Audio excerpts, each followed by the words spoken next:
And think about this. Imagine if this is what you heard all day long, every day, it never stopped.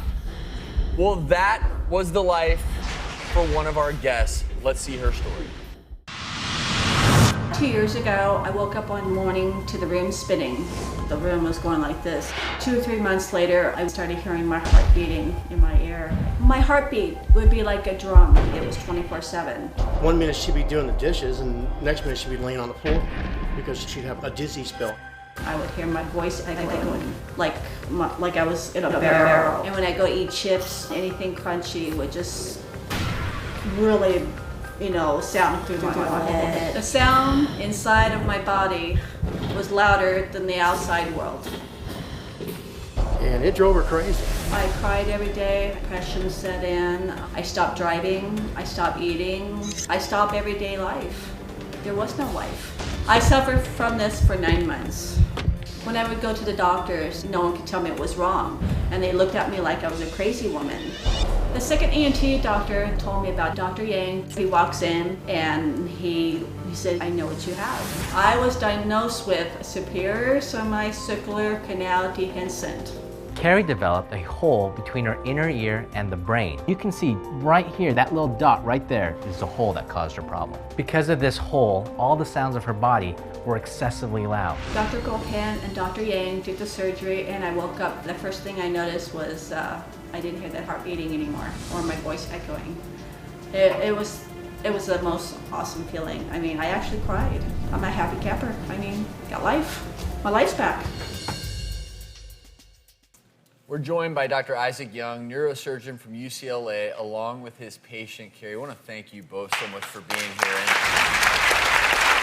And, Carrie, we tried to play everyday noises, body function noises for our audience. Did you all get a sense for what Carrie was going through? And each and every day to deal with that, how are you now?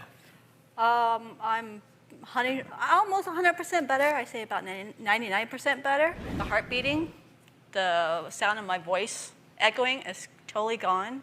The pain, like I used to hear my feet.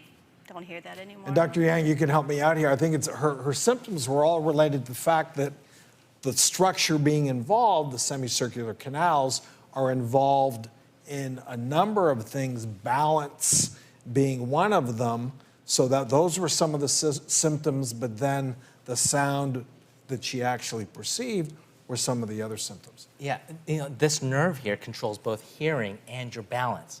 And so some people have big time balance issues, but other patients have really terrible symptoms, like hearing your own eyeballs move, hearing the own sound of your own voice, just echoing. I mean, for real. For real. Your eyeballs moving. They describe it like a screeching, like your nails down a chalkboard. Each time your eyeballs move. Yeah, that would be maddening after just a short amount of time.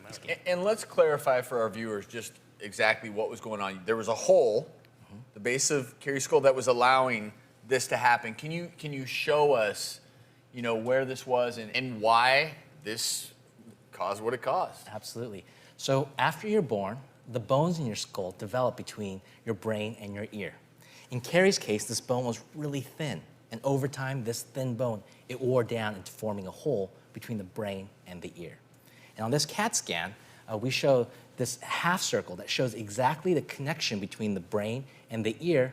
And so you have that open space, and so the sound travels through that hole into your ear. And each heartbeat, your brain pounds on that hole, and you hear the boom, boom, boom, non-stop. It's easy to understand why you would get depressed, get suicidal thoughts, just literally go crazy because it never stops. You can't focus. What kind of things did you do to try and block that out? Oh, listening to the TV, radio. Another white noise too. I even had the white noise machine, and my doctor even told me to get between the little, the static between the radio. Nothing. It was just that overpowering. I mean, just if it was doing it right now, I wouldn't be understanding what you would be saying right now because it was so loud.